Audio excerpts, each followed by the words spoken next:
चलो स्टार्ट करने जा रहे हैं हम हमारे नेक्स्ट सिलेबस को, जिसका नाम है MMPF 002। इस जो यूनिट का, इस जो बुक का नाम है क्या है, capital investment and the financial decision. इस पूरी बुक के अंदर हम यही पढ़ने वाले हैं, कैसे हम कैपिटल को इन्वेस्ट करने वाले, कैसे हम फिनेंस का डिसीजन लेने वाले हैं। ये आप सभी को पता है कि ये जो इग्नू यूनिवर्सिटी है, यहाँ पर इस पर्टिकुलर टॉपिक, ये पर्टिकुलर सब्जेक्ट आपका बिलोंग करते हैं। मुझे जितना पता है ये बाकी यूनिवर्सिटीज़ के अंदर भी यहाँ से क्वेश्चंस बन सकते हैं। मैं आपको प्रीवियस ईयर क्वेश्चंस भी डिस्कस करूँगी। इस वीडियो के अंदर हम कंप्लीट इस फर्स्ट यूनिट को डिस्कस करने वाले हैं, जिसका नाम है nature of the long term financial decision. देखो नाम से ही क्लियर समझो, पहले नाम से, जो चैप्टर का नाम है उससे समझो ये क्या कह रहा है। नेचर का मतलब क्या है, प्राकृतिक की बात की जा रही है। किसके बारे में, लॉन्ग टर्म के जितने भी हमें फाइनेंस के डिसीजन लेने हैं ना, कि कितना पैसा हमें कहाँ से रेज करना चाहिए, अच्छा कितना पैसा चाहिए हमें, वो पैसा कहाँ से आएगा, कितने रेट ऑफ इंटरेस्ट से हमें लेना चाहिए, इन सब के बारे में डिसीजन लेना हमारा यहाँ पे पढ़ा जा रहा है। ठीक है, चलो सबसे पहले देखो इंट्रोडक्शन में क्या लिखना है। एग्जाम अगर क्वेश्चन अगर ये एग्जाम में आ जाए ना, तो आपको किस तरीके से अटेम्प्ट करना है, टेम्पटेशंस भी मैंने आपको साथ साथ एक्सप्लेन की हुई है। जो क्या लिखा हुआ है कि financial decision refer to the decision concern financial matters of the business concern. Business के अंदर जो भी फिनेंशियल के ऊपर जो भी पैसे से रिलेटेड जितने भी मैटर्स हैं, उनके ऊपर निर्णय लेना है, उनके ऊपर डिसीजन लेना कि कितनी क्वांटिटी में हमारे पास पैसा होना चाहिए, जिसके थ्रू हम अपने ऑर्गेनाइजेशन के जितने भी गोल्स हैं, उन सभी गोल्स को हम अचीव कर सकते हैं। वो क्वांटिटी, वो साइज ऑफ फंड्स हमें पता होना चाहिए। और ये कैसे पता चलेगा, with the help of the investigations. हमें पहले अपनी फर्म के बारे में, अपने गोल के बारे में पता होना चाहिए कि उस गोल के हिसाब से ही हम अपने पास क्वांटिटी या फिर मैं कहूँ साइज ऑफ फंड को क्या करने वाले हैं, अरेंज करने वाले। अरेंज करने के बाद ही तो इन्वेस्ट करेंगे ना। जैसे कि मैं कह रही हूँ कि मान लीजिए मैंने सोचा है बिजनेस मेरा गारमेंट्स का सेटअप करने का। अब इस पर्टिकुलर गारमेंट्स के बिजनेस को ऑपरेट करने के लिए मैंने सोच तो लिया मेरा बिजनेस यहाँ ये है और मैं यहाँ पर पैसे क्या करने वाली हूँ, इन्वेस्ट करने वाली हूँ। सबसे पहले मैंने क्या किया, इन्वेस्टमेंट पॉइंट देखा कि कहाँ पर मैं मेरे पैसे को इन्वेस्ट करने वाली हूँ। अच्छा कितना पैसा चाहिए, क्वांटिटी समझ पा रहे हो, कितना पैसा मुझे चाहिए इस पर्टिकुलर बिजनेस को ऑपरेट करने के लिए, मैंने क्वांटिटी डिसाइड की। अच्छा मैंने कहा कि मुझे 10 लाख की रिक्वायरमेंट है, ठीक है, अभी मेरे पास फिलहाल 3 लाख रुपए है, तो बाकी के बचे 7 लाख मैं कहाँ से अरेंज करने वाली हूँ, इसे कहेंगे हम फाइनेंशियल डिसीजन। सबसे पहले हमारा डिसीजन क्या था, हमारा इन्वेस्टमेंट डिसीजन था कि हमने ये सोचा कि हमने बिजनेस कहाँ करना है, किसके ऊपर हमें पैसा लगाना है। फिर हमने ये सोचा कि हाँ पैसा तो मैंने बता दिया कि मेरा पैसा यहाँ अरेंज लगने वाला है, उस पर्टिकुलर पैसे को अरेंज कैसे किया जाएगा, कितनी क्वांटिटी होनी चाहिए, कितना फंड होना चाहिए इस पर्टिकुलर बिजनेस को ऑपरेट करने के लिए। फिर फाइनली हमने देखा कि ये फाइनेंशियल डिसीजन होगा कि ये पैसा मैं मेरे डेट से लूँ, ये पैसा मैं इक्विटी से लूँ, ये पैसा मैं प्रेफरेंस शेयर से लूँ, या मैं यहाँ से बैंक से लोन लूँ, कहाँ से अरेंज करूँ, ये बात आ जाती है। अच्छा मैंने अपना पैसा इन्वेस्ट तो कर दिया, अब फाइनली उसके ऊपर रिटर्न भी आएगा, है ना। तो ये सभी चीजें हम इस पूरे चैप्टर के अंदर डिस्कस करने वाले हैं कि फाइनेंशियल डिसीजन कैसे लेते हैं। फाइनेंशियल डिसीजन आपको समझ में आ गया होगा, 3 पार्ट से बना है। सबसे पहला आपका इन्वेस्टिंग डिसीजन है, दूसरा आपकी फाइनेंसिंग डिसीजन है, तीसरा आपका डिविडेंड डिसीजन है।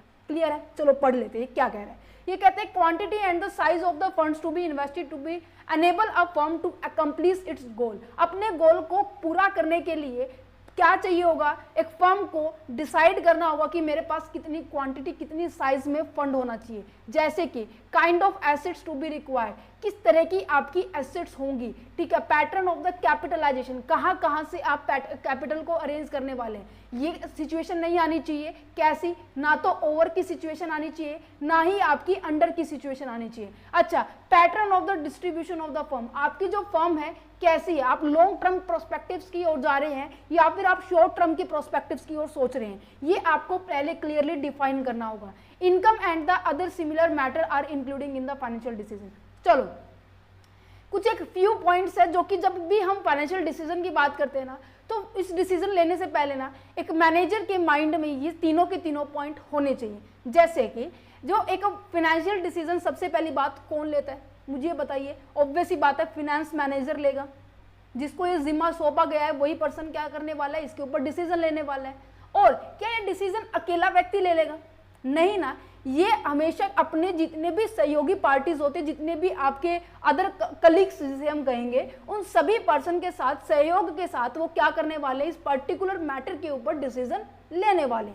ठीक है, अच्छा, उस पर्सन की ये भी रिस्पॉन्सिबिलिटी होने वाली है कि जो भी प्रॉब्लम है किससे रिलेटेड, फिनांस से रिलेटेड, फिनांस से रिलेटेड जितने भी प्रॉब्लम्स है वो कौन हैंडल करने वाला है, तो आपका फिनांस मैनेजर हैंडल करने वाला है। ठीक है, अच्छा, इस फाइनेंशियल डिसीजन को आपने कैटेगराइज किया गया है 3 पॉइंट्स के अंदर। सबसे पहले इन्वेस्टमेंट देखा आपने कहाँ करना है, उस पर्टिकुलर इन्वेस्टमेंट को करने के लिए आपको पैसा देखा आपने कितना कहाँ से अरेंज करेंगे। अच्छा, इन्वेस्टमेंट आपने कर दी, ठीक है, तो जो भी व्यक्ति आपकी कंपनी में एज ए शेयर होल्डर बन रहे हैं तो वो भी तो डिविडेंड की इच्छा करेंगे ना, तो आप क्या डिविडेंड पॉलिसी फॉलो करने वाले हैं। मान लीजिए मैंने कहा मेरी कंपनी है, मेरी कंपनी में मैंने क्या किया, कंपनी जो पैसा है कहाँ से रेज किया है, पब्लिक से रेज किया है। ठीक है, अब जिन जिन व्यक्तियों ने मेरी कंपनी के अंदर पैसा लगाया होगा, क्या मैं इनको कुछ दूंगी? नहीं, यस दूंगी। ऑब्वियस सी बात है, इन्होंने तो क्या किया, मेरी कंपनी में इन्वेस्टमेंट की है। इन्वेस्टमेंट के ऊपर जो उनको मिलेगा उसे मैं क्या कहूंगी, रिटर्न कहूंगी। ठीक है, अगर ये इक्विटी या फिर मैं कहूँ प्रेफरेंस शेयर होल्डर है तो इनको क्या मिलने वाला है, डिविडेंड मिलने वाला है, राइट। अगर मैं कहूँ कि ये एज ए डिबेंचर्स हैं तो इनको क्या मिलने वाला है, इंटरेस्ट मिलने वाला है। छोटी छोटी बातें हैं जो कि कहीं ना कहीं आपने ग्रेजुएशन और मास्टर्स डिग्री के अंदर बहुत बार ऐसे पढ़ा होगा। इवन आपने जैसे कि अगर बीबीए किया है तो भी पढ़ा डिस्कस किया होगा कि प्रेफरेंस और इक्विटी शेयर होल्डर को डिविडेंड मिलता है और डिबेंचर्स होल्डर को इंटरेस्ट मिलता है ना। अच्छा, इनको कितना देना है ये भी यहाँ पे डिसाइड किया जाता है। इन्वेस्टमेंट के साथ साथ, अरेंज करने के साथ साथ हमें ये भी डिसाइड करना होगा कि हमें जो आपके शेयर होल्डर्स है उनको कितना पैसा बांटना है। ये हम इन 3 कैटेगरीज के अंदर 1 बाय 1 डिस्कस करने वाले हैं। क्लियर है? अच्छा, तो फाइनेंशियल डिसीजन को देख लेते हैं। फाइनेंशियल डिसीजन का मतलब क्या होता है? Financial decision are the crucial aspect of the financial management involving the choosing the regarding the best way to raise the capital to fund the organization। किस चीज़ के लिए? आपकी ऑपरेटिंग एक्टिविटीज़ के लिए, इन्वेस्टमेंट एक्टिविटीज़ के लिए, ग्रोथ के लिए। समझ पा रहे हैं? जैसे कि मैंने कहा कि मेरे को मेरी बिजनेस के अंदर ना पैसा चाहिए। अच्छा, पैसा चाहिए, मैंने कहा मेरे पास 3 सोर्सेज है। मैंने आपको बताया मेरे पास इक्विटी है, मैंने कहा मेरे पास प्रेफरेंस है, मैंने कहा मेरे पास डिवेंचर्स है, मैंने कहा मेरे पास लोन भी है। मेरे पास ये 4 ऑप्शन है।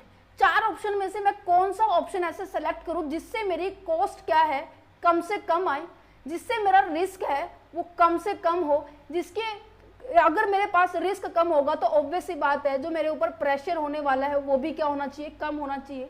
ठीक है, ये सभी चीज़ों को देखकर हम क्या करने वाले, इन पर्टिकुलर सोर्सेज को सेलेक्ट करने वाले हैं, है ना। फाइनेंशियल डिसीजन में यही डिसीजन लेते हैं कि कैसे इनमें से कौन से रिसोर्सेज को मैं सेलेक्ट करूं जिसके थ्रू मेरी कॉस्ट, मेरी रिस्क क्या हो, कम हो। जितना ज़्यादा ये रिस्क और कॉस्ट कम होगा उतना कंपनी किस सिचुएशन में होगी, प्रॉफिटेबल सिचुएशन में होगी। क्योंकि अगर मान लो मैंने कहा कि मैंने 10 लाख रुपए यहाँ से रेज किए और 10 लाख के ऊपर मैं 20% आपको इंटरेस्ट दे रही हूँ, डिविडेंड दे रही हूँ, तो कहीं ना कहीं कंपनी कितने लाख रुपए एज ए इनको दे रही है, 2 लाख रुपए दे रही है ना। वो उन्होंने लिया पैसा इतना है, आपको एज ए डिविडेंड मैं आपको कह रही हूँ कि मैंने आपको ना 10 लाख रुपए दिए हैं और मैं कह रही हूँ कि हर महीने आपको मुझे 2 लाख रुपए देने होंगे इस 10 लाख के ऊपर एज ए इंटरेस्ट। क्या आप लेंगे इस चीज़ को? नहीं लेंगे ना, क्योंकि आप ये कहेंगे कि दिए तो 10 लाख है, उसके ऊपर हर महीने में 2 लाख दूंगा तो मुझे तो कोई फायदा नहीं है। सो आपको अपना फायदा देखना है। आप उस पोजीशन पे खड़े होंगे, आप फाइनेंशियल मैनेजर है, उस पोजीशन पे खड़े होंगे कि हाँ मेरी कंपनी है, मुझे कंपनी चलानी है, तो मैं ऐसे रिसोर्सेज को सेलेक्ट करूं जिससे मेरी कॉस्ट कम से कम, मैं कह रही हूँ कि एक ऐसा सोर्स मिला जिसको मेरे को केवल 5% देना पड़ रहा है उनको ऊपर इंटरेस्ट। सो कहाँ चला गया? 5,000। देखो कितना फर्क है, 15,000 और 20,000 और 5,000 में 15,000 का फर्क नजर आ रहा है। समझ पा रहे हो? तो फाइनेंशियल डिसीजन के अंदर यही देखा जाता है कि हमें बेस्ट तरीका चुनना है जिससे हम अपने ऑर्गेनाइजेशन में फंड को रेज कर सकते हैं। किस लिए रेज करेंगे? क्योंकि ऑर्गेनाइजेशन में ना पैसा ना ऑर्गेनाइजेशन को day to day activity perform करने के लिए भी चाहिए होता है। फ्यूचर में जो अपॉर्चुनिटी नजर आ रही है उसके लिए भी पैसा चाहिए होता है। अच्छा, जो डिविडेंड्स जो देना है, हमें इंटरेस्ट देना है, उनके लिए भी हमें पैसा देना होता है। अच्छा, फ्यूचर में हमें ये नजर आ रहा है कि हम एक्सपेंशन कर सकते हैं, हमारा जो बिजनेस है एक्सपेंड हो सकता है, हमारे ब्रांचेस बढ़ सकते हैं, ज़्यादा हो सकते हैं। सो वहाँ पे भी हमें पैसा चाहिए। सो कहीं ना कहीं हमें पैसा हर जगह पे चाहिए, चाहे वो आपकी ऑपरेशनल एक्टिविटी है, डे टू डे एक्टिविटी है, या फिर आपकी फ्यूचर में आपको अपॉर्चुनिटी मिल रही है इन्वेस्टमेंट की, या फिर मैं कहूँ कि फ्यूचर में आपको ग्रोथ हो रहा है, एक्सपेंशन कर रहे हो, डाइवर्सिफिकेशन कर रहे हो, इन सभी चीज़ों के लिए आपको फाइनेंस की जरूरत होती है। ठीक है, सो अब बात कर लेते हैं कि डिसीजन कैसे कर लेते हैं। ऑप्टिमम मिक्स होना चाहिए, इसकी प्रॉपर रेशो में होना चाहिए। कैसे कि डेट और इक्विटी का प्रॉपर रेशो होना चाहिए, जिसे हम क्या कहेंगे, आपका कैपिटल स्ट्रक्चर। आपकी जो यूनिट नंबर 3 है ना, यूनिट नंबर 3 है, वो इसी चैप्टर के ऊपर बेस है कि कैपिटल स्ट्रक्चर क्या होती है ना। सो यहाँ पे यही कहा, जैसे कि हम कहते हैं ना कि अगर दूध के अंदर ज्यादा चीनी आ जाए तब भी पिया नहीं जाएगा, दूध के अंदर कम चीनी हम डाल रहे हैं, शुगर डाल रहे हैं, तब भी वो कम नहीं मतलब पिया नहीं जाएगा। अगर वो दूध की क्वांटिटी और चीनी भी उतनी क्वांटिटी में चाहिए जो आपकी इच्छा है, सो आप उसको अच्छे से यूज कर सकते हैं, आप उसको अच्छे से पी सकते हैं। सो यहाँ पर भी डेट और इक्विटी का एक अच्छा कॉम्बिनेशन होना चाहिए, जिसके थ्रू कंपनी के पास उसकी कॉस्ट और उसका रिस्क दोनों क्या हो जाए, मिनिमम आने चाहिए। ये नहीं है कि आप डेट ही डेट यूज कर रहे हैं, ये नहीं है कि आप इक्विटी यूज कर रहे हैं, क्योंकि जब तक दोनों का कॉम्बिनेशन नहीं होगा तब तक आप प्रॉपर यूटिलाइजेशन नहीं कर सकते। रीजन बताऊंगी क्यों ऐसा होता है। क्लियर है, समझ पा रहे हैं। अच्छा, नेक्स्ट जाता है कि it is a concern with how to raise the money for a business to maximise the value of the firm. ये यहाँ पर फाइनेंशियल डिसीजन में पता है क्या किया जाता है। पहली बात तो हमने देख लिया कि फंड को रेज किया जाता है। कैसे रेज करेंगे, ऑप्टिमम मिक्सेस का यूज किया जाएगा, डेट और इक्विटी का करेंगे यूज, ठीक है, जिसके थ्रू हमारी कॉस्ट और हमारी जो रिस्क है वो कम आना चाहिए। अच्छा, कैसे इसको रेज करेंगे, जिसके थ्रू इस तरीके से हमें रेज करना है जिससे हमारी फर्म की वैल्यू इंक्रीज हो। फर्म की वैल्यू इंक्रीज कैसे होगी बेटे, बताओ जल्दी से। अब मैंने कहा कि मेरे को रिस्क इतना हो रहा है, मेरे को क्या है, इनको इंटरेस्ट कॉस्ट मेरे को इतनी पड़ रही है, तो मेरे पास बचेगा क्या भाई। मैंने कहा कि किसी बिजनेस में मैंने 10 लाख रुपए लगाए, मैं उसके ऊपर कमा 1 लाख रुपए रही हूँ, देना 2 लाख रुपए रहे, तो क्या मैं कमा थोड़ी ना रही हूँ, मैं तो इसकी पेमेंट करने में रह जाऊंगी। तो ऐसी इन्वेस्टमेंट होनी चाहिए, ऐसा फाइनेंशियल का डिसीजन होना चाहिए कि ऐसे सोर्सेज से हमें कलेक्ट करना चाहिए हमारा पैसा कि जहां पर उसका rate of interest return interest on investment, या फिर मैं कहूँगी, एक सेकेंड यहाँ पे ये नहीं आएगा, रेट ऑन कैपिटल, या फिर मैं कहूँ कॉस्ट ऑफ कैपिटल जो क्या होना चाहिए आपका, लो होना चाहिए, और आपके उसके ऊपर रिटर्न जो है, जो आपने इन्वेस्टमेंट की है, वो आपकी हाई होनी चाहिए कि आप इतना पैसा तो कमाएं जिसके थ्रू आपका ये जो लॉस है, ये या मैं कहूँ कि ये जो एक्सपेंसेस है वो कवर हो सकता है ना। एक्सपेंसेस कहेंगे, लॉस नहीं कहेंगे, सॉरी फॉर दैट। ओके, तो यहाँ पे कैसे डिसीजन लेंगे, तो आपके पास ये 4 पॉइंट है जो इनको आप बिल्कुल ध्यान में रखेंगे जब हम फाइनेंशियल डिसीजन ले रहे हैं। पहला डिसीजन क्या है कि आपका कैपिटल जो स्ट्रक्चर का डिसीजन होना चाहिए, मींस की mixing of the debt and equity है नहीं होनी चाहिए ना, वो अप्रोप्रिएट होनी चाहिए। ये नहीं है कि आप इसको ज्यादा ले लो, इसको कम ले लो, इनकी एक आइडल रेशियो है। वो रेशियो पता है क्या है, 2:1 है। आप इतने लेवल तक इसको टॉलरेट कर सकते हो डेटर्स को। अगर इसकी लेवल आपकी 3:1 हो गई है, सो कहीं ना कहीं ये डेंजर सिचुएशन है। डेंजर सिचुएशन का मतलब पता है क्या कह रहा है, ये कह रहा है कि आप सबसे ज्यादा डिपेंडेंट, मींस की मोस्ट ऑफ डिपेंडेंट आप आउटसाइडर के फंड के ऊपर हो, मींस की आउटसाइडर की मनी के ऊपर डिपेंड करते हो। आपका खुद का पैसा तो केवल 1% है। समझ पा रहे हो, है ना। सो इसीलिए ये कहा गया है कि आपकी जो अप्रोप्रिएट जो आइडल रेशियो है 2:1 होना चाहिए। कैपिटल स्ट्रक्चर जो है अप्रोप्रिएट होना चाहिए। अच्छा, डेट फाइनेंसिंग डिसीजन की बात की जा रही है, मीन्स कि आप जिस भी डेट को सेलेक्ट कर रहे हो, मीन्स की deciding the type and the term of debt instrument का वही यूज होना चाहिए। ऐसा डेट यूज करना चाहिए, ये नहीं है कि आप ऐसे डेट यूज कर रहे हो जो कि आपका ज्यादा हाई रिस्की है ना। केवल उसी डेट को सेलेक्ट करेंगे जो कि लो रिस्क होगा, लो कॉस्ट पे होगा, ठीक है, क्योंकि रिस्क तो यहाँ पे सबसे ज्यादा ही होता है, क्योंकि इनको परमानेंट बेसिस पे क्या करना पड़ता है, या कहूँ मैं फिक्स्ड क्या मिलता है, इनको इंटरेस्ट मिलता है डिबेंचर्स होल्डर को। आप है ना हमेशा अपने आप को ना कंपनी समझना, ठीक है, और जिनसे पैसा ले रहे हो वो भी यहाँ पे डिबेंचर्स है। नेक्स्ट पॉइंट में जिनसे पैसा लेंगे वो क्या है, यहाँ पे इक्विटी है, राइट। आप यहाँ पर ये देखेंगे कि बेस्ट मेथड कौन सा है और बेस्ट टाइमिंग क्या है कि जब हम इक्विटी को इशू कर रहे हैं। इक्विटी कौन होते हैं, एज अ ओनर कहा जाता है कंपनी का, एज अ ओनर कहा जाता है कंपनी का। एक सेकेंड, एज अ ओनर कहा जाता है कंपनी का, राइट। यहाँ पे नेक्स्ट अगर बात की जाए डिविडेंड डिसीजन की, कि आप इन इक्विटी शेयर होल्डर्स को कितना क्या दे रहे हैं, पैसा दे रहे हैं, इनके बारे में बात की जा रहेगी, ठीक है। Deciding the portion of the earning to the distributed to the share holder versus return on the investment, return on the investment. अब देखो यहाँ पर मैंने कहा, ध्यान से सुना इस बात को, मैंने कहा कि मेरा जो 1 लाख के ऊपर ना मेरे को 60,000 रुपये प्रॉफिट हो गया, तो ये तो बहुत अच्छा है। आपके जो शेयर होल्डर्स हैं वो भी इसकी ओर नज़र कर रहे हैं कि हाँ हमें भी डिविडेंड मिलेगा।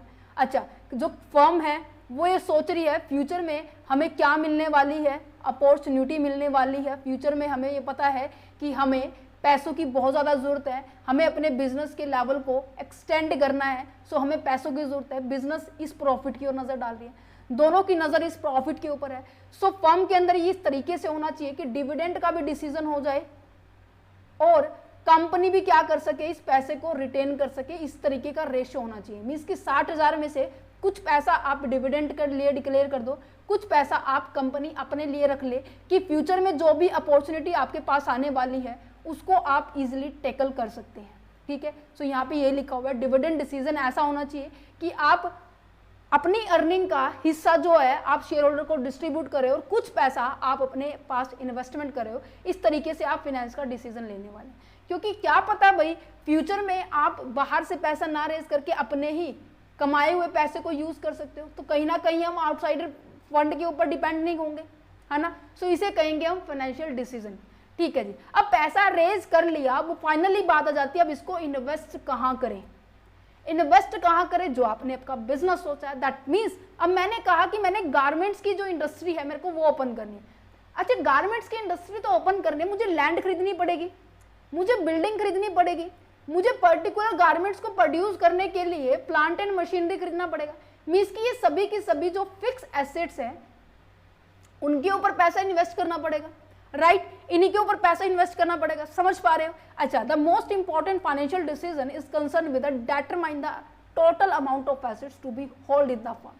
कितना आप टोटल अमाउंट जो है आप एसेट्स के ऊपर लगा रहे हो उसकी बात की जा रही है। अब बात की जाती है कि आप क्या ये लॉन्ग टर्म के लिए इन्वेस्टमेंट करेंगे या शॉर्ट टर्म के लिए इन्वेस्टमेंट करेंगे लॉन्ग टर्म के लिए इन्वेस्टमेंट करेंगे या शॉर्ट टर्म के लिए इन्वेस्टमेंट करेंगे। आपको पता है, अब देखो लॉन्ग टर्म के लिए आप इन्वेस्टमेंट करेंगे तो क्या होगा, ऐसे डिसीजन है लंबे टाइम तक आप क्या करने वाले हो, उसका बेनिफिट लेने वाले हो।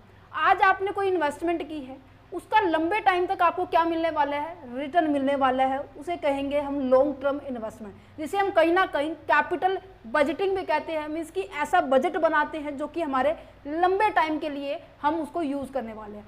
शॉर्ट टर्म इन्वेस्टमेंट का मतलब क्या है कि डे टू डे एक्टिविटी या फिर operating activity with in 1 year की एक्टिविटीज हम इसके अंदर डिजाइन करते हैं कि हाँ इतना पैसा हमारे यहाँ जाना चाहिए, इतना पैसा हमारे यहाँ जाना चाहिए। दैट मीन्स जहाँ पर हम कैश इक्विवेलेंट, कैश के बारे में, बैंक के बारे में, रिसीवेबल के बारे में, इन्वेंट्री के बारे में, शॉर्ट ड्यूरेशन के बारे में बात करते हैं और वहां पर हमें पैसा लगाना है तो उसे कहेंगे शॉर्ट टर्म इन्वेस्टमेंट डिसीजन।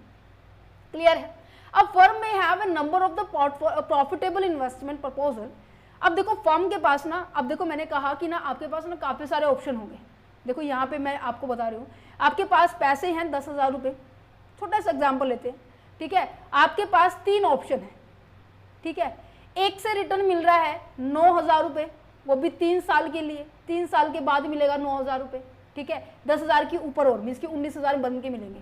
अच्छा, एक के ऊपर मिल रहा है आपको 7,000 रुपये, बट वो मिल रहा है 1 साल के अंदर अंदर। एक के अंदर मिल रहा है आपको 8,000 रुपये, वो मिल रहा है 1.5 ईयर के बाद।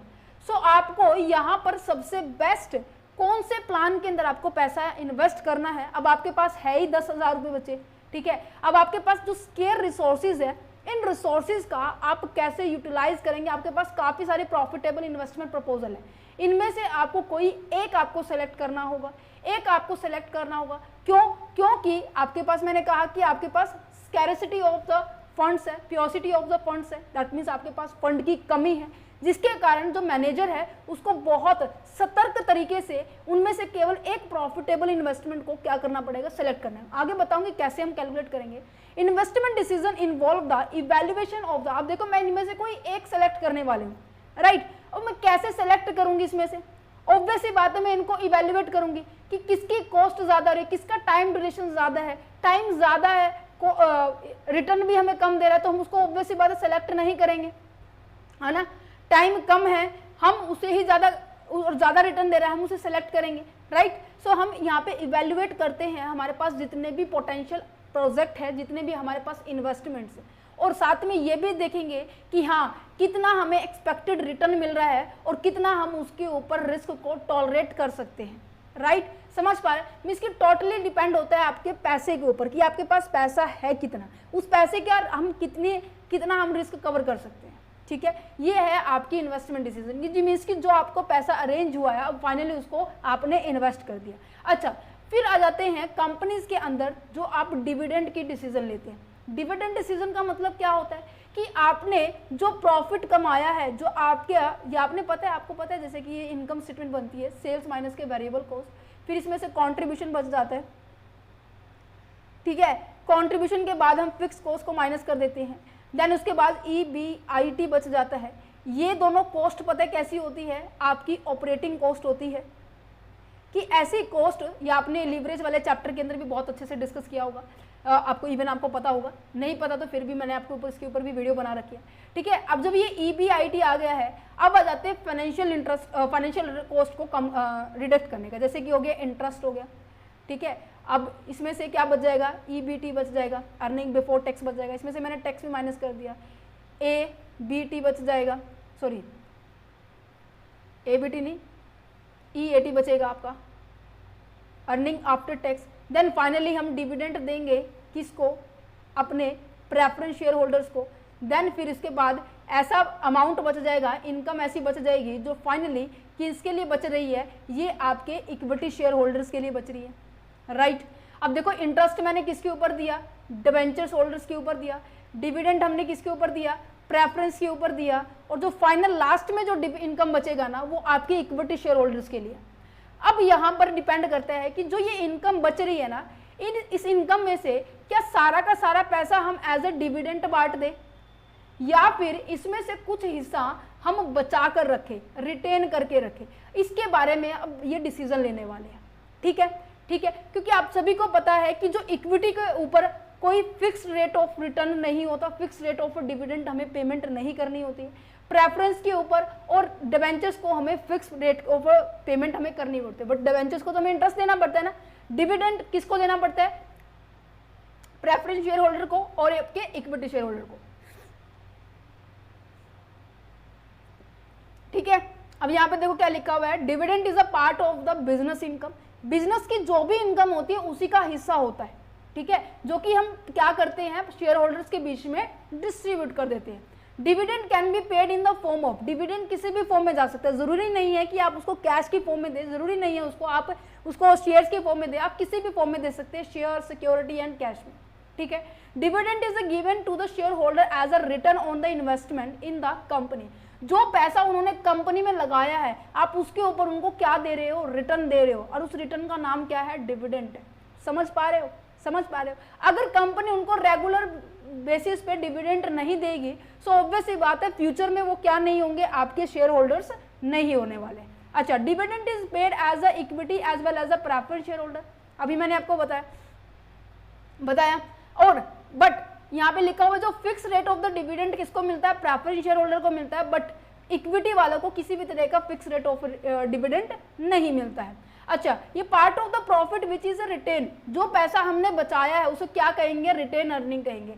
तभी कहती हूँ जो स्टार्टिंग में थोड़ा सा ये समझाती हूँ ना वो समझ लीजिए करो, क्योंकि ये सारे के सारे पॉइंट इसी के ऊपर बेस होते हैं, है ना।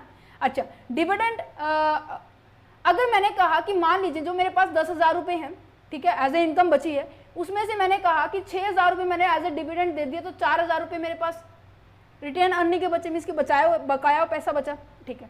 इन केस मैंने कहा कि यहाँ पे 4,000 बचाए तो ऑब्वियस ही बात है यहाँ पे बकाया पैसा मेरे 6,000 रुपये बचेगा। इन दोनों के बीच में हमारा कैसा रिलेशन होता है, इनवर्स रिलेशनशिप होता है कि अगर मैंने डिविडेंड ज़्यादा दिया तो कंपनी के लिए कम बचेगा, अगर मैंने कंपनी के लिए ज़्यादा बचा लिया तो डिविडेंड हम कम देंगे। तो जो दोनों ही सिचुएशन के प्रोस्पेक्टिव से देखे अपनी तरफ से ठीक है, बट अगर शेयर होल्डर के पॉइंट ऑफ व्यू से देखे तो डिविडेंड कम देंगे तो उनकी जो इमोशंस हैं वो क्या हो जाएंगे, मोरल डाउन हो जाएगा कि ये तो कंपनी दे ही नहीं रही रिटर्न हमें, ये तो कंपनी डिविडेंड हमें टाइमली बेसिस पे देती नहीं, कम देती है, इससे बढ़िया तो हम दूसरी कंपनी में इन्वेस्ट कर दें। सो आपके शेयर होल्डर्स की वैल्यू कम हो सकती है। डिविडेंड देने से ना आपके शेयर्स की वैल्यू ना इंक्रीज होती है, पता है। अच्छा, आपको पैसा आपने बचा के रखा तो उसके लिए कंपनी का फायदा है कि फ्यूचर में आने वाली जो अपॉर्चुनिटी है आप उसको टाइमली रिसीव कर सकते हो, टाइमली उसको अवेल कर सकते हो, आपको किसी भी तरह की वेटिंग करने की जरूरत नहीं होगी, है ना। तो dividend policy decide as a integral part है बिजनेस के, इंटरनल मैनेजर ही करते हैं। सो आपको ये ध्यान में समझ में आ गया होगा कि ये बिजनेस के प्रॉफिट का ही पार्ट है। ये शेयर सिक्योरिटी कैश में किसी फॉर्म में भी दे सकते हैं, और ये एक ऐसा पैसा होता है जो कंपनी के जो शेयर होल्डर्स है उन्होंने जो पैसा इन्वेस्ट कर रखा है उस पैसे के ऊपर आपको उनको रिटर्न दिया जाता है। अगर आपने उनको रिटर्न नहीं दिया तो कहीं ना कहीं वो क्या हो जाएंगे, डिमोटिवेटेड हो जाएंगे, और जो बकाया हुआ पैसा उसे हम क्या कहते हैं, रिटेन अर्निंग कहते हैं। क्लियर है, समझ में आ गया। अच्छा, अब जो क्वेश्चन एग्जाम में आपको नजर आएगा ना वो पता है किसके ऊपर आएगा, कि जो ये फाइनेंशियल डिसीजन है ना जो हम ले रहे हैं इनके बीच में इंटर रिलेशन कैसा है। अब मैंने बताया कि आपके पास ये 3 टर्म्स होती है, इन्वेस्टमेंट, फाइनेंसिंग एंड डिविडेंड। इन दोनों के तीनों के बीच में क्या रिलेशन है, इनके ऊपर कॉन्फ्लिक्ट क्रिएट होता है। इनके ऊपर आपको एक स्टेटमेंट भी दे सकते हैं, वो स्टेटमेंट आपको कैसे लिखनी है एग्जाम के अंदर वो आपको यहाँ पे देखो।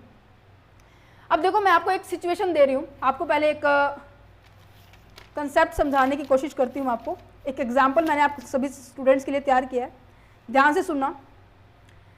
मैंने कहा कि आपके फर्म में,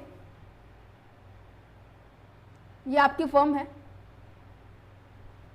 इसको आपकी फर्म को ना एक्सपेंशन करना है, मीन्स कि आपका ए बिजनेस यहाँ पे चल रहा है, सो आप सोच रहे हो दूसरा बिजनेस आपका यहाँ पे ऑपरेट करने के बारे में सोच रहे हो। ये आपका दिल्ली के अंदर है, तो आप ये सोच रहे हो कि ये पंजाब या फिर मैं कहूँ कि हरियाणा के अंदर आप इसको ऑपरेट करना चाह रहे हो। तो इसको ऑपरेट करने के लिए आपने सोचा कि मैं यहाँ पर पैसे को क्या करने वाली हूँ, इन्वेस्ट करने वाली हूँ, इन्वेस्टमेंट करनी है। अब इन्वेस्टमेंट तो करनी है, इसके लिए हमें पैसा तो चाहिए ना, फिनेंस चाहिए, राइट। इसको अरेंज किया जाएगा। अब मैं अरेंज कहाँ से करूँ, पैसा कहाँ से लेकर आऊँ, या तो मैं डेट से लेकर आऊँ या फिर मैं कहूँ मैं इक्विटी से लेकर आऊँ, जिसको मैंने क्या नाम दिया था, आपको बताया था मैंने, ये क्या है, कैपिटल स्ट्रक्चर है, ठीक है। अगर मैंने पैसा यहाँ से ज़्यादा ले लिया तो ऑब्वियस सी बात है मुझे यहाँ पर क्या देना पड़ेगा, फिक्स्ड इंटरेस्ट देना पड़ेगा। जो कंपनी कमाएगी उसमें से सबसे पहले पेमेंट आप देख पा रहे थे कि यहाँ पर आप इसी को दे रहे थे, ये जो मैंने बनाया यहाँ पे सबसे पहले इसी को दे रहे थे, बाद में फाइनेंशियल रिस्क आपने जो थे बाद में पेमेंट किया, डिविडेंड प्रेफरेंस को, इक्विटी को, है ना। अच्छा, और इसका ये तो हो गया भाई इसके नेगेटिव पॉइंट्स। इसका पॉजिटिव पॉइंट ये है कि आपको इसके ऊपर टैक्स की पेमेंट नहीं करनी पड़ती है, यहाँ पे टैक्स बेनिफिट मिलता है। आपको नजर आया, क्या चीज नजर आ रही है आपको यहाँ पे, कि आपने इंटरेस्ट की पेमेंट कर दी, जो पैसा बचा है इस पैसे के ऊपर आपको टैक्स की पेमेंट करनी पड़ी है। मीन्स कि आपको यहाँ पर डिवेंचर्स के ऊपर आपको टैक्स का बेनिफिट मिलता है। ये इसका नेगेटिव पॉइंट से, ये इसका पॉजिटिव पॉइंट है ओवरऑल क्रक्स की बात करूँ तो। अच्छा, आपने यहाँ पर पैसा मान लीजिए यहाँ इससे रेज किया है, ठीक है, तो ऑब्वियस ही बात आप यहाँ पे सबसे ज्यादा पैसा यहीं पे कर देंगे अपने, एज ए इंटरेस्ट इनको पेमेंट करेंगे, जो कि मैं इसको नाम दे सकती हूँ कॉस्ट है मेरी, है ना। अगर आपने ज्यादा से ज्यादा पैसा यहीं पे इन्वेस्ट कर दिया, यहीं पे स्पेंड कर दिया आपकी इनकम का, सो जो ये जो शेयर होल्डर्स है, ऑलरेडी एग्जिस्टिंग जो शेयर होल्डर्स है, वो क्या सोचेंगे कि हमें अब की बार क्या नहीं मिलने वाला, डिविडेंड नहीं मिलने वाला। उनकी उम्मीद के ऊपर क्या फिरने वाला है, पानी फिरने वाला है। वो क्या करने वाले हैं, इस कंपनी को छोड़ के जाने वाले हैं। सो ओवरऑल आप देख पा रहे हो, इन्वेस्टमेंट का फिनेंशियल रिलेशन दिखाया मैंने आपको, और फिनेंस का आपके डिविडेंड के साथ मैंने रिलेशन दिखाया। समझ में आ गया, समझ में आ गया। अच्छा, मैंने कहा कि चलो ठीक है, हम इससे पैसा रेज कर लेते हैं, इक्विटी से पैसा रेज कर लेते हैं। मैंने कहा इससे पैसा रेज करते ही नहीं है। अच्छा, तो नुकसान यहाँ पे ये है कि यहाँ पर टैक्स का बेनिफिट नहीं मिलता है, not get the benefit of tax, है ना। नजर आ रहा है, नजर आ रहा है।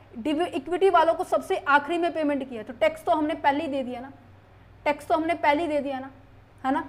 समझ पा रहे हो, समझ पा रहे हो। मैंने कहा कि मेरी जो इनकम है 10,000 रुपये थी, इसके ऊपर मैंने अब की बार किसी भी मैं 2 सिचुएशन लेके चल रही हूँ, ठीक है।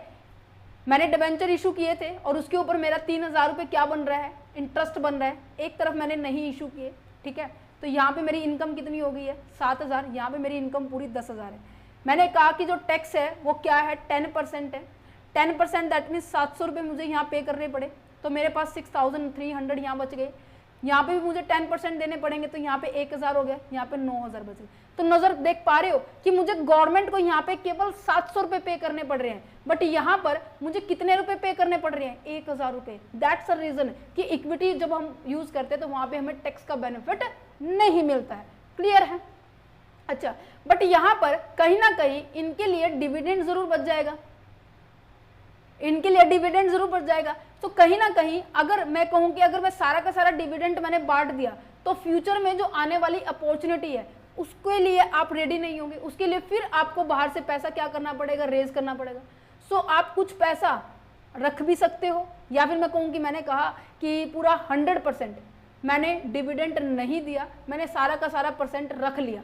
सो इस केस में भी फ्यूचर तो आपने सिक्योर कर लिया, ठीक है, बट शेयर होल्डर तो नाराज हो गए ना, है ना। सो ये एक दूसरे के ऊपर इस तरीके से इंटरडिपेंडेंट है। सर्कमस्टांसेस देखो कैसे कैसे लिखे हुए हैं। इंटरडिपेंडेंसी, सबसे पहले इन्वेस्टमेंट अपॉर्चुनिटी आपके पास है, ठीक है, फिनेंशियल डिसीजन देना पड़ेगा, फिनेंशियल डिसीजन लेना पड़ेगा कि हाँ पैसा कहाँ से मुझे अब फाइनली रेज करना है, ठीक है। सो यहाँ पे प्रॉफिटेबिलिटी इन्वेस्टमेंट अपॉर्चुनिटी नजर आ रही है। सो आपको पैसा रेज करना है, पैसा रेज करने के लिए आप क्या करने वाले हो, आप इक्विटी या डेट का यूज करने वाले हो, जो कि आपकी फाइनेंस का प्रोजेक्ट बनने वाले। जैसे ये इनका कॉम्बिनेशन लिया तो क्या बन गया, फाइनेंशियल स्ट्रक्चर बन गया, और फाइनेंशियल स्ट्रक्चर के बाद मैंने इन्वेस्टमेंट डिसीजन लिया। That means impact on the investment decision, high level of the debt leverage may limit the future investment due to there is a increasing the financial risk। मैंने आपको बताया कि ये जो रिस्क होता है ना, एक सेकेंड, ये जो रिस्क होता है वेरिएबल कॉस्ट और फिक्स कॉस्ट का, इसे हम क्या कहेंगे, ऑपरेटिंग रिस्क कहते हैं, ऑपरेटिंग कॉस्ट कहते हैं, है ना। और ये जो इंटरेस्ट और टैक्स होता है ना, ये आपका फाइनेंशियल होता है। जितना ज्यादा आप डेट को यूज करोगे उतना ही ज्यादा क्या होगा, आपकी फाइनेंशियल रिस्क क्या होने वाले हैं, बढ़ने वाले हैं, है ना। बट टैक्स का बेनिफिट भी वैसे ही उसको बेनिफिट मिलने वाला है। अच्छा, मैंने कहा कि मेरा फाइनेंशियल रिस्क बढ़ गया, सो ऑब्वियस सी बात है मुझे ज्यादा पेमेंट क्या करनी पड़ रही है, आउटसाइडर्स को देने पड़ रही है। अगर मैंने ज्यादा पेमेंट आउटसाइडर्स को दी तो डिविडेंड पॉलिसीज तो इसके अपोजिट हो जाएगी ना। आपने देखा, आपने मैंने यहाँ पे समझाया, है ना, देख पा रहे हो ना। अब यहाँ पे देखो पैसा तो इवन बच गया 9,000 रुपये, ठीक है। ये पैसा मैंने कहा कि 3,000 रुपये मेरा प्रेफरेंस शेयर होल्डर का था, बाकी जो 6,000 है वो इक्विटी वालों का बच गया। अब यहाँ पे भी मैंने कहा कि 3,000 रुपये मेरा प्रेफरेंस शेयर वाले का था, यहाँ पे 3,300 रुपये इक्विटी वालों का बचा। देखो बेनिफिट दोनों के अपने अपने पर्सपेक्टिव्स है, बट कहीं ना कहीं अगर मैं दोनों का कॉम्बिनेशन लेके चलूँ तो मुझे ज्यादा बेनिफिट होगा, है ना, मुझे ज्यादा बेनिफिट होगा। देखो, the company with the abundant profitable investment opportunity may retain the more earning to finance these opportunity leading to there is a lower dividend payout, है ना। अब डिविडेंड पॉलिसी और इन्वेस्टमेंट अपॉर्चुनिटी में से हमें एक सिलेक्शन करना होगा। इनमें भी हम क्या है, कॉम्बिनेशन यूज कर सकते हैं कि 50% हम डिविडेंड रख सकते हैं, 50% हम अब आने वाले फ्यूचर के लिए अपॉर्चुनिटी रख सकते हैं, या फिर हम अपने जो शेयर होल्डर्स हैं उनको इन्फ्लुएंस कर सकते हैं कि हाँ देखो अब की बार हम तुम्हें डिविडेंड नहीं दे पा रहे, क्यों, क्योंकि मुझे पता है कि नेक्स्ट टाइम मैं अपने बिजनेस को एक्सपेंड करने वाली हूँ, है ना, और इस बिजनेस में तुम्हें जैसे ही बिजनेस एक्सपेंड हो जाएगा वहां पे तुम्हें क्या बना दिया जाएगा, एज आ आपको पोस्ट दी जाएगी, प्रमोशन कर दिया जाएगा, आपके शेयर्स की जो वैल्यू है वो बढ़ जाएगी, है ना, 2 मार्केट ओपन हो रही है। सो अब आपको वहां दे दिया जाएगा, या तो आप अपने एम्प्लॉयज को इन्फ्लुएंस कर दो, है ना, कि हाँ फ्यूचर में अपॉर्चुनिटी है। अगर पर्सन्स क्या है, शेयर होल्डर्स क्या है, इन्फ्लुएंस नहीं हो रहे हैं तो कहीं ना कहीं आपको उनको डिविडेंड देना पड़ेगा। अदरवाइज अगर लोअर डिविडेंड पे आउट हो गया तो कहीं ना कहीं आपके जो शेयर होल्डर है वो बाहर भागने शुरू हो जाएंगे, किसी और कंपनी में इन्वेस्ट करना शुरू हो जाएंगे। सो रिलेशन समझ में आ रहा है, इंटरडिपेंडेंसी। अच्छा, कंपनी की वैल्यू के ऊपर कैसे इंपैक्ट डालती है आपके इन्वेस्टमेंट का डिसीजन, आपका फाइनेंस का डिसीजन, आपके डिविडेंड का डिसीजन। अगर मैं बात करूं इन्वेस्टमेंट के डिसीजन के बारे में, सो कंपनी की वैल्यू क्रिएट हो सकती है। मैंने कहा कि मेरा फ्यूचर में मेरे पास काफी सारी अपॉर्चुनिटी नजर आ रही है, मैंने कहा कि मेरे पास फ्यूचर में काफ़ी सारी अपॉर्चुनिटी नज़र आ रही है, तो अपॉर्चुनिटी नज़र आ रही है तो मार्केट में भी तो देखेंगे ना कि ये कंपनी का सबसे ज़्यादा यहाँ पर पैसा इन्वेस्ट हुआ है, इस कंपनी का सबसे ज़्यादा यहाँ पैसा इन्वेस्ट हुआ है। अच्छा, कोई कंपनी कहीं ऐसे इन्वेस्ट कर देती है? नहीं ना, उस पॉइंट पे इन्वेस्ट करेगी जहाँ पर उसको हायर रिटर्न मिलता होगा, है ना, वही इन्वेस्ट करेगी ना। तो यहाँ पे ये लिखा हुआ है effective investment decision lead to the value creation by the generating the positive return which enhance the share holder value. अगर मैंने कहा कि मैंने ऐसे इन्वेस्टमेंट की है जहां पर आपको रिटर्न हाई मिल रहा है, तो जितना ज्यादा रिटर्न होगा वो कंपनी का ही तो प्रॉफिट होगा, और जो कंपनी के जो शेयर होल्डर है उन्हीं में तो ही बटने वाला है। लॉजिकली घूम के आ रहा है ना, आ रहा है। सो यही बात बताने की कोशिश की जा रही है कि अगर आपने रिटर्न हाई प्रोफाइल में की है तो उसके थ्रू हमारे जो शेयर होल्डर की वैल्यू है वो भी क्या हो जाएगी, बढ़ जाएगी। और ये इन्वेस्टमेंट आप तभी कर पाएंगे जब आपके पास फंड होगा। फंड कहाँ से आएगा? जब आप कंपनी का प्रॉफिट बचा के रखोगे, रिटेन करके रखोगे। सो कुछ कंडीशंस ऐसी हैं, अगर मैंने रिटेन करके नहीं रखा तो कहीं ना कहीं डिविडेंड देना पड़ेगा। यहाँ पे एम्प्लॉय खुश हो गया, एम्प्लॉय को बना लोगे तो फ्यूचर में उनके शेयर की वैल्यू इंक्रीज हो जाएगी। मैंने कहा कि आज तुम्हारी शेयर की वैल्यू 2.30 पैसे है, तो ये मैंने कहा कि अगर मैं यहाँ पे इन्वेस्टमेंट कर दूँ तो तुम्हारी जो शेयर की वैल्यू है ना डबल हो जाएगी, 4.60 हो जाएगी। तो कहीं ना कहीं तुम्हें 2 गुना प्रॉफिट होगा। शेयर होल्डर कहते हैं कि ठीक है, मत दो प्रॉफिट, मत दो डिविडेंड, तुम ऐसे करो कि अपना पैसा रख लो, नेक्स्ट टाइम अगर शेयर इंक्रीज नहीं हुआ तो हम नहीं देखेंगे, हमें पैसा चाहिए, या फिर हम छोड़ के चले जाएंगे। ऐसी सिचुएशन आ जाएगी। That's it. अच्छा, फाइनेंशियल डिसीजन कैसे इफेक्ट करती है? फाइनेंशियल डिसीजन सीधा डायरेक्ट रिलेट करती है कॉस्ट पे, कि जो आप पैसा अरेंज कर रहे हैं ना, जो आप पैसा आप कलेक्ट करके आ रहे हैं, उसकी कॉस्ट क्या है। जितना कम कॉस्ट होगी उतना पैसा बाहर कम जाएगा। बस यही मेन बात है कि अगर आपका पैसा बाहर कम जाएगा तो ज़्यादा से ज़्यादा पैसा क्या होगा, बचेगा कंपनी के लिए, और ज़्यादा से ज़्यादा पैसा बचेगा तो वही वापस आके इसी सुई पे आके अटक जाएगी। उस पैसा का करे तो क्या करे, है ना। Dividend decision and market perception समझ में आ गया, समझ में आ गया। स्टॉक प्राइस क्या हो जाएंगे, बढ़ जाएंगे। अच्छा, इन सब के बीच में बैलेंस बिठा के रखना भी एक बहुत बड़ी बात है, बैलेंसिंग करना भी बहुत बड़ी बात है। क्यों? अब देखो, ग्रोथ करनी है या शेयर होल्डर्स के रिटर्न्स देने हैं। शेयर होल्डर का रिटर्न्स का मतलब क्या है कि जो उन्होंने इन्वेस्टमेंट की है उनकी इन्वेस्टमेंट के ऊपर हमें क्या करना होगा, उनको डिविडेंड देना होगा। अच्छा, ग्रोथ की बात की जाए तो ग्रोथ का मतलब है जो इन्वेस्टमेंट जो प्रॉफिट आपको बचा है उसको रिटेन करके रखो कि फ्यूचर में जो अपॉर्चुनिटी आएगी उसको अवेल कर लो, है ना। The management must be balance between the re investment the profit for the growth. Growth के लिए आप उस प्रॉफिट को क्या करने वाले, दोबारा से इन्वेस्ट करने वाले, या फिर इमीडिएटली रिटर्न कर दो एज ए शेयर होल्डर्स को उनके डिविडेंड का। इनके बीच में बैलेंस बिठाना पड़ेगा। ये डिपेंड करता है कि आपकी कंपनी की सिचुएशन कैसी चल रही है, कंपनी के अंदर, मार्केट के अंदर कैसा परफॉर्म कर रहे हैं। क्लियर है? अच्छा, रिस्क मैनेजमेंट की बात की जाए, रिस्क की बात की जा रही है तो यहाँ पे फाइनेंस की बात की जा रही है। यहाँ पे बात की जा रही है कि आप पैसे इस तरीके से अरेंज करो कि कॉस्ट कम आए, रिस्क कम आए, ठीक है, ज्यादा से ज्यादा पैसा आपकी फर्म के पास ही बचा रहे। टैक्स बेनिफिट होना चाहिए, लीवरेज रिटर्न होना चाहिए, राइट। इन्वेस्टमेंट डिसीजन इस तरीके से होनी चाहिए, ना तो ओवर लीवरेज होनी चाहिए ना ही अंडर लीवरेज होनी चाहिए, ठीक है। रिस्क को बोला जाता है लीवरेज, दैट मीन्स आप पर्टिकुलर चीज को अरेंज कर रहे हो तो उसके ऊपर रिस्क कितना है उसकी बात की जा रही है। क्लियर है? अच्छा, लिक्विडिटी मैनेजमेंट की बात की जाए, लिक्विडिटी का मतलब क्या है कि आप इजिली उस पैसे को कन्वर्ट कर पा रहे हैं अपने कैश के अंदर। Ensure the enough liquidity to meet the operational need, the finance new investment play a dividend requirement। this is bar bar repeat हो रहा है, समझ पा रहे हो, समझ पा रहे हो। ये पॉइंट आपको ऐसे एज इट इज लिख के आएंगे, फिर आप इसका एक एग्जांपल दे सकते हैं। एग्जांपल मैंने लिखा हुआ है कि एक XYZ क्रॉप कंपनी है, ये चाहती है कि एक न्यू मैन्युफैक्चरिंग प्लांट के अंदर मैं क्या करना चाहूँ, इन्वेस्ट करने की कोशिश कर रही हूँ। सो मुझे क्या करना, जिसके थ्रू मुझे क्या मिल जाएगा, हाई रिटर्न होगा। अच्छा, ठीक है, तो मुझे क्या करना पड़ेगा, पैसे को अरेंज करना पड़ेगा, फिनेंस के डिसीजन लेना पड़ेगा कि मैं पैसा कहाँ से लेके आऊँ। अच्छा, मैंने सोचा कि मैं केवल इक्विटी को ही इशू करूंगी। Choose the issue of the new share new equity instead of the taking of the debt to avoid the increasing of the leverage. मैंने रिस्क को बिल्कुल ही अवॉइड कर दिया। सो ऑब्वियस ही बात है, ठीक है, आपने इक्विटी यूज किया, बेटर पॉइंट है, बट इस टाइम आपको टैक्स का बेनिफिट नहीं मिलेगा, मीन्स कि ज़्यादा पेमेंट आपको अब गवर्नमेंट को देनी पड़ेगी एज आ अपनी इनकम जनरेट होने की। तो बात आ जाती है डिविडेंड डिसीजन की।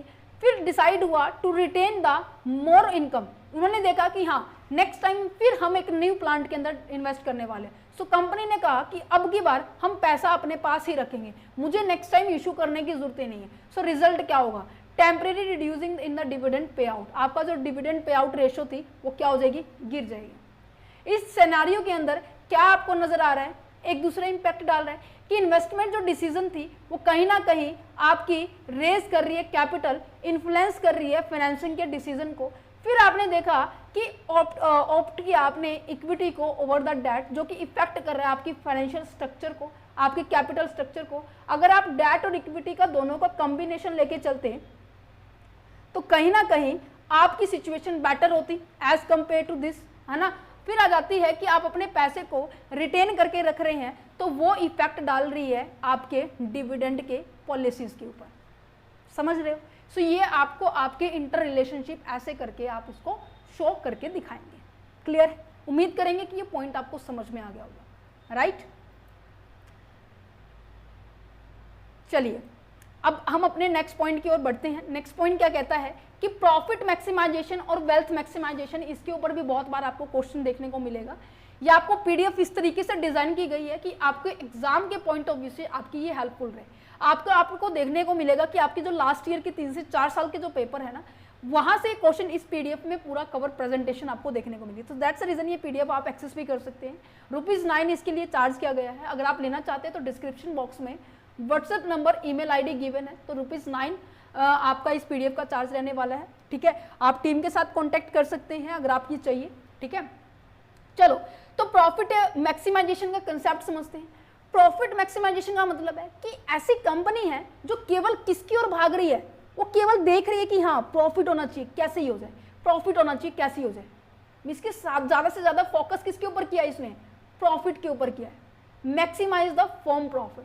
ऑब्वियस सी बात है, जब कोई इंसान एक चीज को लेकर चलता है वो ज्यादा समय तक नहीं टिक पाता है मार्केट में, है ना।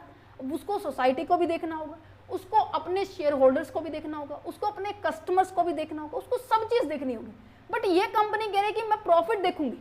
ये आपका ट्रेडिशनल मेथड है, पता है आपको, ये आपका ट्रेडिशनल मेथड है, पहले के टाइम का मेथड, कि पहले ये देखा जाता था कि हाँ आपको प्रॉफिट हो जाए। सो दैट्स द रीजन ये शॉर्ट टर्म क्या मानी जाती है, कंसेप्ट माना जाता है। इसके अंदर ये देखा जाता है कि आपको इमीडिएट क्या हो जाए, प्रॉफिट जनरेट हो जाए और उस प्रॉफिट को हम शेयर होल्डर्स को बीच में डिवाइड कर लें। मीन्स कि आप करंट की बात करते हो, यहाँ पे सब कुछ तुरता फुर्ती की बात करते हो, लाओ दो, ऐसा होना चाहिए।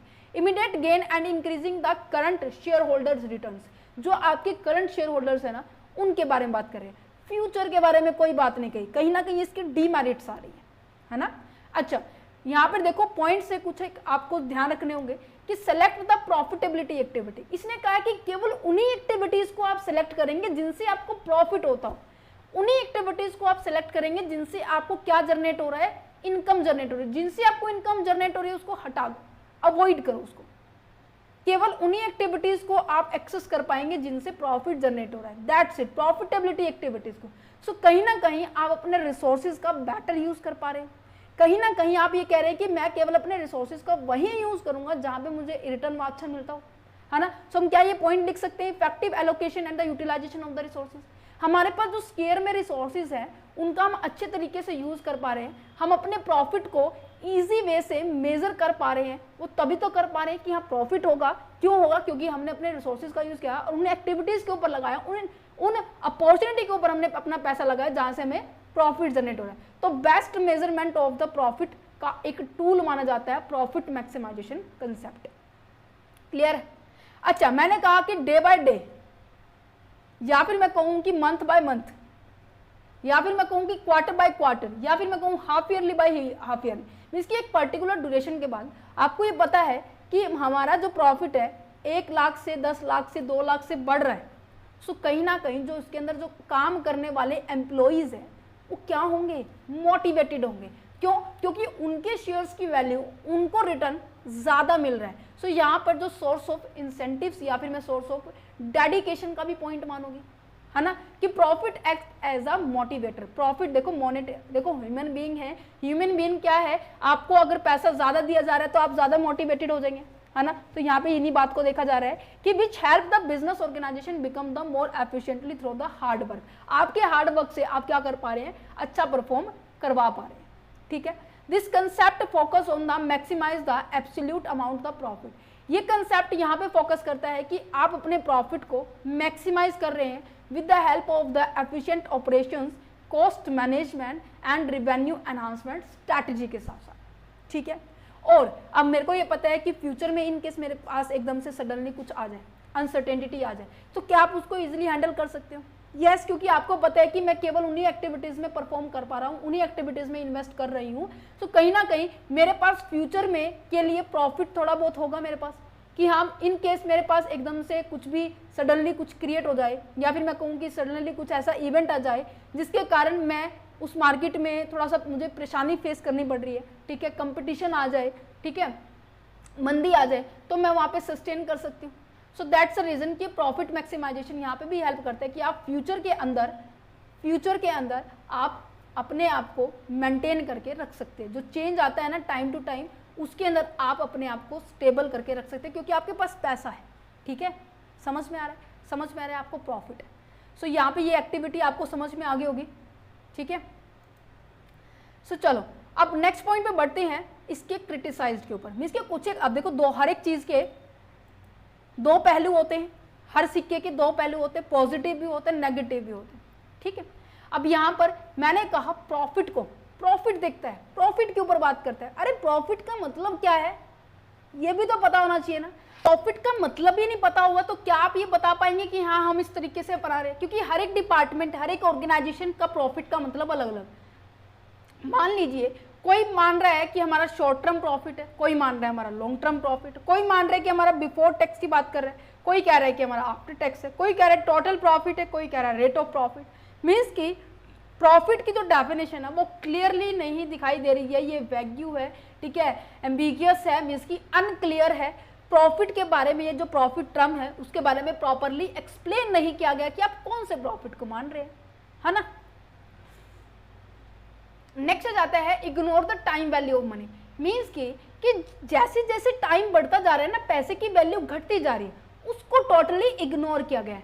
अब आप ये कहेंगे कि मैम ये क्या बोल रहे हैं? हाँ जी, अब आपने देखा है कि पहले जैसे कि मैंने भी ऐसे खरीदा हुआ है कि 1 रुपए की, जैसे पहले ना ऑरेंज की जो टॉफी आती है ना, कहते हैं संतरे की टॉफी है, वो 1 रुपए की 8-10 आती थी।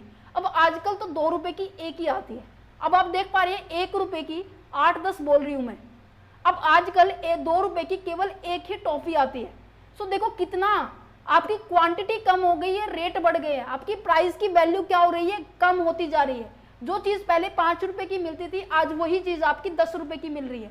सो प्राइस की जो मनी की वैल्यू है वो क्या हो रही है, डे बाय डे डिक्रीज हो रही है। मैं कह रही हूँ कि आज तुम्हें मैं 1 लाख रुपए दूं और या फिर मैं तुम्हें 1 साल बाद 1 लाख रुपए दूं, आप कौन सा पैसा लेना चाहेंगे? आज का लेना चाहेंगे, आज का लेना चाहेंगे। जैसे जैसे महंगाई बढ़ती जा रही है, आपकी वैल्यू की जो मनी की वैल्यू है ना वो कम होती जा रही है ना। इसका एक और एग्जांपल ले सकते हैं, पहले जो डॉलर की वैल्यू 67 रुपीज थी, मीन्स कि अगर आपको $1 लेना है तो ₹67 रुपए देना पड़ेगा। बट आज के टाइम में अगर आपको $1 लेना है तो आपको 85 रुपीज देना पड़ेगा। मीन्स कि आपको अपना ज्यादा पैसा बाहर कंट्री में देना पड़ेगा किसी $1 के लिए, है ना। तो यहाँ पे टाइम की जो कदर नहीं की जा रही है, टाइम वैल्यू को टोटली इग्नोर किया जा रहा है। अच्छा, इसने रिस्क फैक्टर को क्या किया है, इग्नोर किया है। इसने केवल वही एक्टिविटीज को एडॉप्ट किया है जहां पे प्रॉफिट है। अब प्रॉफिट तो वही होगा ना बेटे कि जहां पर रिस्क ज्यादा होगा वहां पर प्रॉफिट भी तो क्या होता है, ज्यादा होगा। तो यहां पर इसने किसी भी तरीके से रिस्क फैक्टर्स को कंसीडर नहीं किया, टोटली इग्नोर किया है। ठीक है, ठीक है, समझ पा रहे हो। तो यहाँ पर रिस्क जो सिस्टम होता है उसको इन्होंने इग्नोर किया है। Investor is generally have a prefer to the less income with less risk in the comparison of the higher income with the higher risk. यहाँ पर सबसे पहली बात की जा रही है, लेस रिस्क को यहाँ पे प्रेफर किया गया। अच्छा, इग्नोर द फ्यूचर प्रॉफिट, इसने करंट की सिचुएशन की बात की है, इमीडिएटली प्रॉफिट की बात की गई है। फ्यूचर के बारे में नहीं बात की कि हाँ फ्यूचर में भी हमें अपनी कंपनी की जो वैल्यू है, फ्यूचर में भी हमें अपनी कंपनी की जो इमेज है वो बनाए रखनी होगी, है ना। इसने ना तो सोशली ऑब्लिगेशन के रिगार्डिंग बात की, ना ही कंज्यूमर के, वर्कर्स के, सोसाइटी के, गवर्नमेंट के रिगार्डिंग बात की, इसने केवल और केवल प्रॉफिट के बारे में बात की है। सो यहाँ पे ये इसके क्या होने वाले हैं, क्रिटिसाइज पॉइंट होने वाले हैं, नेगेटिव पॉइंट्स होने वाले हैं। क्लियर है। अच्छा, नेक्स्ट पॉइंट आ जाता है वेल्थ मैक्सिमाइजेशन। वेल्थ मैक्सिमाइजेशन जो ऊपर जो कमियां नजर आ रही थी ना कि इसने टाइम वैल्यू को कंसीडर नहीं किया, इसने रिस्क फैक्टर को कंसीडर नहीं किया, ये शॉर्ट टर्म के लिए है, लॉन्ग टर्म के लिए नहीं है ना, इसने सबको कवर करके यहाँ पे बना दिया। मीन्स की जो मॉडर्न टेक्निक कहेंगे हम इसको वेल्थ मैक्सिमाइजेशन को कहेंगे। ठीक है, क्या कहते हैं कि wealth maximisation is a financial management strategy, focus करती है on increasing the value of the share holder investment in a companies over time. Means कि वो आज किस बारे में बात नहीं कर रही, वो फ्यूचर के बारे में बात कर रही है। वो बात कर रही है शेयर होल्डर्स के फंड्स के बारे में, जो पैसा इन्वेस्ट कर रहे हैं ना, उस पैसे इन्वेस्ट की जो आने वाले टाइम में वैल्यू की बात कर रही है, उनकी वैल्यू इंक्रीज होनी चाहिए, वो उसके बारे में बात करें। प्राइमरी गोल क्या होता है कि maximise the company stock price, जो कंपनी के जो स्टॉक का प्राइस है ना वो क्या होना चाहिए, वो बढ़ना चाहिए। ये इसने कंसीडर किया है टाइम वैल्यू ऑफ मनी को। इसने कंसीडर किया है कि हाँ जैसे जैसे टाइम बढ़ता जा रहा है मनी की वैल्यू क्या है, घटती जा रही है। मैंने कहा कि आज 1 रुपए की वैल्यू 1 रुपए ही है, बट आने वाले 10 साल के बाद इसकी वैल्यू 10% डिक्रीज हो जाएगी। तो दैट मीन्स 0.909 मीन्स की इसकी वैल्यू इतनी होने वाली है ना। ये मैंने कैसे निकाला, बता सकते हैं। देखो 1 × 10% से डिक्रीज हो रही है तो कितना रहा है, ये 0.1 रहा। इसको 1 में से माइनस कर दो, 1 में से माइनस कर दो, कितना आएगा, यही तो आएगा। समझ पा रहे हैं। अच्छा, नेक्स्ट बात की जाए तो this involve the making a decision that enhance the company long term profitability की बात कर रहे हैं, ग्रोथ की बात कर रहे हैं, फ्यूचर के बारे में बात कर रहे हैं। तो यहाँ पे जो इसके अंदर ड्रॉबैक्स थी प्रॉफिट मैक्सिमाइजेशन के अंदर, यहाँ पे इसको कवर किया गया है। किसने शेयर होल्डर्स की जो वैल्यू है उसको इंक्रीज कर दिया, है ना। और कहाँ गया भाई, लॉन्ग टर्म की ग्रोथ। ओके, ये पॉइंट्स यहाँ पे नहीं आएंगे, ये आपका सेकंड पॉइंट है। ठीक है, ये हेडिंग वाला पॉइंट आपका फर्स्ट पॉइंट है। किसने शेयर होल्डर्स की वैल्यू इंक्रीज की है। वैल्यू इंक्रीज कैसी होगी, जब उसने ऐसी इन्वेस्टमेंट की होगी जहां से प्रॉफिटेबिलिटी ज्यादा है, रिटर्न ज्यादा मिलता होगा, है ना। वहां पर उन्होंने क्या किया है, उस पर्टिकुलर चीज को, उस पर्टिकुलर अमाउंट को वहां पे इन्वेस्ट किया है। अच्छा ठीक है भाई, ये हाँ, ये सेकंड पॉइंट या थर्ड पॉइंट, ये अलग पॉइंट बता रहे हैं। क्या कह रहे हैं, इसने जो अनक्लियर पॉइंट था कि प्रॉफिट का मतलब क्या है उसको हटा दिया। इसने कहा कि केवल मैं कैश फ्लो की बारे में बात कर रहा हूं, मींस कि पैसा कितना आ रहा है उसके बारे में बात कर रहा हूं, instead of the accounting profit. क्योंकि अकाउंटिंग में तो काफी सारे मीनिंग है जो हमने ऊपर बात किए हैं। नेट प्रॉफिट लेना है, बिफोर प्रॉफिट लेना है, आफ्टर प्रॉफिट लेना है, या फिर मैं कहूँगी टोटल प्रॉफिट लेना है ना। ये जो वैग्यूज या फिर मैं कहूँगी एम्बिगियस मीनिंग था प्रॉफिट के, उसको टोटली उसने अवॉइड किया है। उसने प्रॉपरली एक्सप्लेन किया है कि मैं कैश फ्लो के बारे में बात कर रहा हूँ। It give due importance to the payment of the regular dividend. इसने कहा कि अगर मैं रेगुलर बेसिस पे मेरा रिटर्न हो रहा है, शेयर होल्डर्स की वैल्यू इंक्रीज हो रही है, तो क्या मैं डिविडेंड नहीं पे करूंगा। ऑब्वियस ही बात है, शेयर होल्डर को पेमेंट कर रहा हूँ, शेयर होल्डर की वैल्यू इंक्रीज हो रही है, तो डिविडेंड पे करने से तो वैल्यू इंक्रीज होती है ना। अच्छा, नेक्स्ट अगर बात की जाए लॉन्ग टर्म ग्रोथ के बारे में बात करते हैं, लॉन्ग टर्म प्रोस्पेक्टिव्स के बारे में बात करता है। जैसे कि कंपनी ने अपने डिपार्टमेंट के अंदर इन्वेस्टिगेट किया, रिसर्च एंड डेवलपमेंट के ऊपर अपने पैसे लगाए और प्रोडक्ट के बारे में जाना कि हाँ फ्यूचर में क्या रहने वाला है, फ्यूचर में इसके कस्टमर कितने रहने वाले, इन सभी टॉपिक्स के बारे में उन्होंने इंफॉर्मेशन गैदर की। सो कहीं ना कहीं हम फ्यूचर को टारगेट कर रहे हैं, है ना। वेल्थ मैक्सिमाइजेशन एनकरेज करती है स्ट्रैटेजी को जो कि प्रमोट करती है सस्टेनेबिलिटी को। मींस कि फ्यूचर में ये कहते हैं ना कि save water save the future, आज क्या पानी बचाओगे तो फ्यूचर के लिए बच पाएगा, है ना। तो मीन्स कि फ्यूचर की चीज़ों को, फ्यूचर की रिक्वायरमेंट्स को कंप्लीट करने के लिए हमें क्या करना पड़ेगा, आज कुछ स्टेप उठाने पड़ते हैं, है ना। उसको सस्टेन रखने के लिए, उसको मेंटेन रखने के लिए हमें कहीं ना कहीं ये वेल्थ मैक्सिमाइजेशन का कंसेप्ट यूज करते हैं। अच्छा, improve the resources allocation, resources का हम एलोकेट करने के लिए एलोकेट तो हमारा प्रॉफिट मैक्सिमाइजेशन में भी हो रहा है, बट वहाँ पे प्रॉफिट को पॉइंट ऑफ व्यू से देखा जाता है। बट यहाँ पर हम सोसाइटी को भी देखेंगे, कंपनी को भी देखेंगे, वर्कर्स को भी देखेंगे, कस्टमर्स को भी देखेंगे। ओके, बेटर रिस्क मैनेजमेंट का मतलब क्या है? बेटर रिस्क मैनेजमेंट का मतलब है कि बेनिफिट दे रहे हैं किसके हो, बेनिफिट्स पढ़ा जाए तो company aim for the wealth maximisation tend to assess and the manage the risk more efficiently, safe guardly share holders investment, means के आप वहां पर इन्वेस्ट करेंगे जहां पर आपका प्रॉफिट ज़्यादा है। अब प्रॉफिट तो बेटे रिस्क भी ज़्यादा होगा, बट हाँ ये एश्योरिटी होती है, ये सिक्योरिटी होती है कि हाँ जहाँ पे इन्वेस्ट कर रहा हूँ तो कहीं ना कहीं रिटर्न तो आएगा ना, रिटर्न तो आएगा ना। एक तो हमारा पब्लिक सेक्टर होता है जहाँ पर हमें रिटर्न मिलने की कंपल्सन होती है कि हाँ मिल जाएगा, कहीं ना कहीं कम चांसेस होते हैं पैसा डूबने की। बट प्राइवेट सेक्टर में अगर आप पैसा लगा रहे हैं तो कहीं ना कहीं आपका ज़्यादा चांसेस होते हैं कि रिस्क फैक्टर होने के, है ना। सो ऑब्वियस सी बात है, ये मैंने आपको कॉस्ट ऑफ कैपिटल के अंदर ना एक 15 मिनट की वीडियो है, उसके अंदर भी समझाया था कि कैसे ये जो कंसेप्ट है काम करता है, बहुत इंपॉर्टेंट है। अगर आप उसको देखना चाहते हैं देख सकते हैं। फाइनेंशियल मैनेजमेंट आप क्या करना है, आपको यहाँ पर प्लेलिस्ट पे जाना है, सबसे पहले आपको चैनल पे जाना है, चैनल पे जाने के बाद ये सभी आपको नज़र आ रहे होंगे, डिफरेंट सब्जेक्ट्स की हैं, GST, auditing, international business environment, ये सभी हैं। आपको क्या करना है, यहाँ पे नज़र आ रहा है प्लेलिस्ट पे जाना है, प्लेलिस्ट पे जाने के बाद आपको यहाँ पर ये नज़र आ रहा है फाइनेंशियल मैनेजमेंट, यहाँ पर क्लिक करना है, आपको नज़र आ जाएगा कि ये जो PDF जो चैप्टर मैं आपको बता रहा हूँ कॉस्ट ऑफ कैपिटल का, ये ऑलमोस्ट वैसे हो चुका है, आप उसको देख सकते हैं, ठीक है। अच्छा, नेक्स्ट इस पॉइंट को, cardinal principle of the financial decision को और हमारे टाइम वैल्यू ऑफ मनी को हम नेक्स्ट चैप्टर में डिस्कस करेंगे। ओके, सो चल दो मिलते हैं नेक्स्ट वीडियो के अंदर। Thank you for watching this video, have a nice day.